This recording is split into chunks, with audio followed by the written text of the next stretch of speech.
Ushirika katika wilaya ya Siha umekumbwa na matukio ya ufisadi yakiwemo upotevu wa zaidi ya shilingi milioni 840.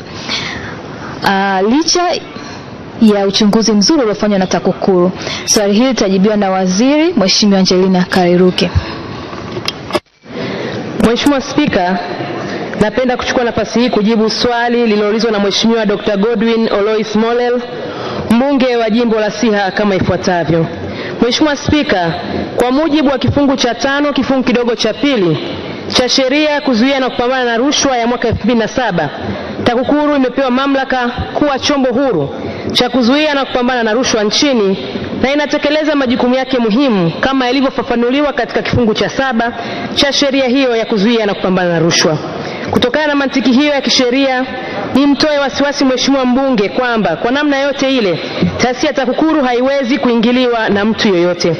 Mheshimiwa Spika, ni kweli kwamba TAKUKURU ilipokea tuhuma za udanganyifu wa matumizi ya fedha za umma kutoka katika vyanzo vyake mbalimbali zilizokihusu chama cha ushirika cha Siha Kiyeyu na Sanya Juu SACCOS.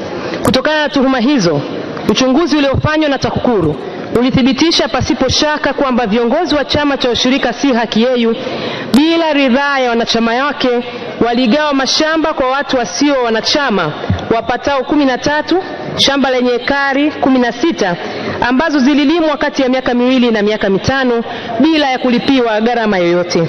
Kitendo hiki kilikosesha ushirika wa Siha Kiyeyu mapato ya kiasi cha shilingi milioni 1,600,000. Mheshimiwa Spika, uchunguzi pia ulithibitisha pasipo shaka kwamba uongozi wa chama cha msingi cha ushirika cha Siha Kiyeyu ulitoa maelezo ya uongo kwa naibu waziri wa kilimo, mifugo na uvuvi Mheshimiwa William Ole Nasha kwa kumpatia stakabadhi za uongo juu ya matumizi ya shilingi 500,000 za ushirika kwa ajili ya semina. Baada ya uchunguzi kukamilika, uongozi huo ulikiri kutenda kosa hilo mbele ya wachunguzi. Mheshimiwa Spika, tuhuma kuhusu ufisadi wa shilingi milioni 337 unaohusu SACCOS ya Sanya Juu ni tuhuma mpya. Tuhuma za Sanya Juu SACCOS zilihusu kiasi cha shilingi milioni 160,100,406 na tuhuma hizi zilichunguzwa na Jeshi la Polisi na kesi namba CC 15 ya mwaka 2016 imeshafunguliwa na ipo katika mahakama ya wilaya Siha.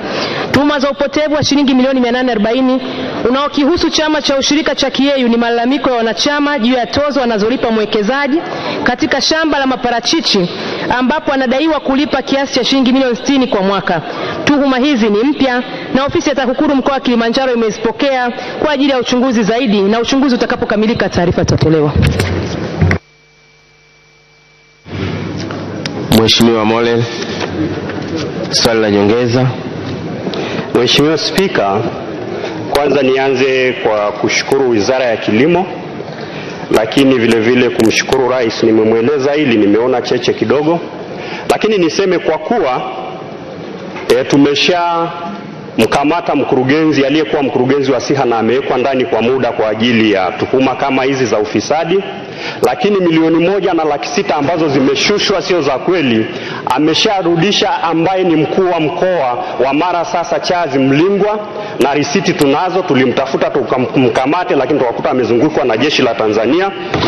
Lakini vile vile kwa kuwa mkuu wa mkoa wa Kilimanjaro Mek Sadiki amemtishia meneja wa TAKUKURU wa mkoa wa Kilimanjaro kwamba hizi tuhuma anazozichunguza ni za uongo.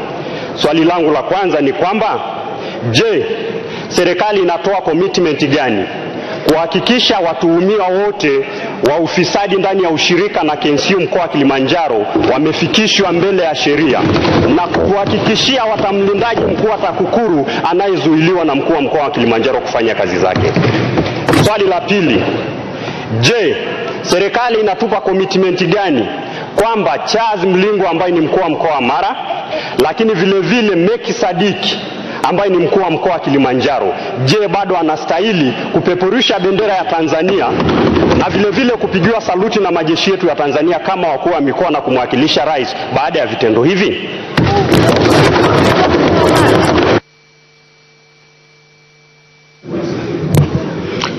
Majibu ya maswali hayo, Mheshimiwa Waziri wa Nchi, Ofisi ya Rais, Utumishi na Utawala Bora. Mheshimiwa Spika, naomba kujibu maswali mawili ya nyongeza ya Mheshimiwa Mollel kama ifuatavyo. Kwanza kuhusiana na swali lake la kwanza kwamba serikali inatoa commitment gani kuhakikisha kwamba watuhumiwa wanafikishwa mahakamani na wanafunguliwa mashtaka, nimhakikishie kwamba tunaendelea na chunguzi mbalimbali, na pindi chunguzi hizo zitakapokamilika na itakapothibitika pasipo shaka kwamba wanayo hatia, wana hoja ya kujibu mahakamani, basi kwa hakika watuhumiwa watafikishwa mahakamani. Lakini kwa swala la pili kwamba afisa wa TAKUKURU wa mkoa anaingiliwa, wanazuiwa kufanya kazi zake na mkuu wa mkoa wa Kilimanjaro, niseme kwamba si kweli. Ukiangalia kama nilivyoeleza katika jibu la msingi, TAKUKURU kama chombo kinao uhuru wa kufanya kazi zake bila kuingiliwa na imekuwa ikifanya hivyo, na hata katika jibu la msingi nilieleza tayari kulikuwa kuna mkutano tena Mheshimiwa Mek Sadiki huyo aliitisha wa wana ushirika, na waliweza kusomewa taarifa ya TAKUKURU pale na aliweza kuridhika, na ndio maana mpaka leo hii kunakuwa na utulivu na uhimilivu katika eneo hilo. Endapo ataona na malalamiko dhidi ya wakuu wa mikoa hao, basi asisite kuwasilisha malalamiko stahiki na aweze kuchukuliwa hatua. Tunaendelea na wizara. Mheshimiwa kiongozi wa upinzani bungeni, kumbe upo mzee, karibu sana.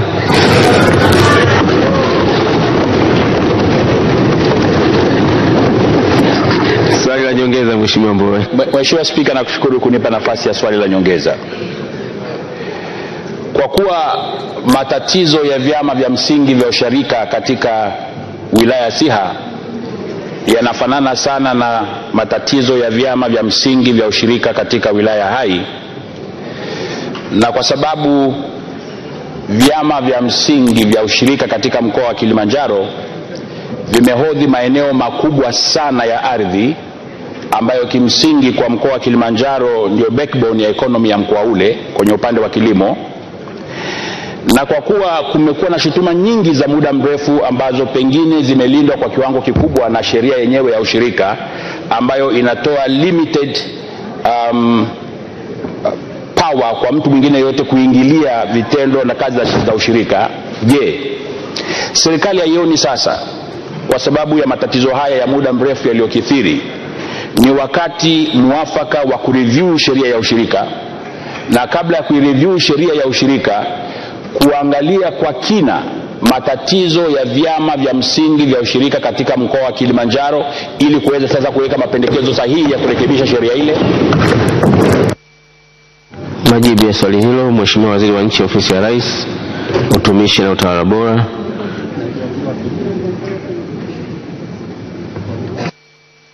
Mheshimiwa Spika, nakushukuru. Naomba kujibu swali la nyongeza la Mheshimiwa Freeman Mbowe kama ifuatavyo. Kwanza, kuhusiana na kufanya mapitio katika sheria ya ushirika, Wizara ya Kilimo bahati nzuri wapo.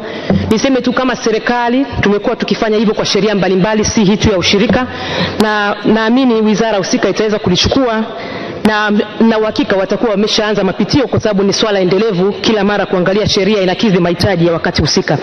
Lakini kuhusiana na kwamba serikali haioni kuviangalia vyama hivi vya ushirika kama vina matatizo, nipende tu kusema kwamba katika mkoa wa Kilimanjaro hata hivi sasa tunavyoongea tayari vyama vya ushirika 4 vimefanywa uchunguzi, na tayari vyama 3 uchunguzi umeshakamilika, kimebakia kimoja, na naamini matokeo ya uchunguzi hayo yataweza kutangazwa huko baadaye ili kuona ni hatua gani iweze kuchukuliwa. Lakini ukiangalia tumeshafanya uchunguzi katika chama kikuu cha ushirika cha KNCU, lakini vile vile tumefanya uchunguzi katika chama cha Tanganyika Coffee Curing Company Limited, na si kwa vyama hivi vya ushirika peke yake. Tumefanya pia uchunguzi katika SACCOS 4 na tayari 2 zimeshafikishwa mahakamani na 2 zinaendelea na uchunguzi. Nimhakikishie kwa kutambua umuhimu wa vyama hivi vya ushirika kwa wakulima, tutakapoona kuna harufu au chochote kinachoashiria vitendo vya rushwa au vitendo vingine vya ubadhirifu wa mali za umma, tutahakikisha kwamba hatua stahiki zinaweza kuchukuliwa.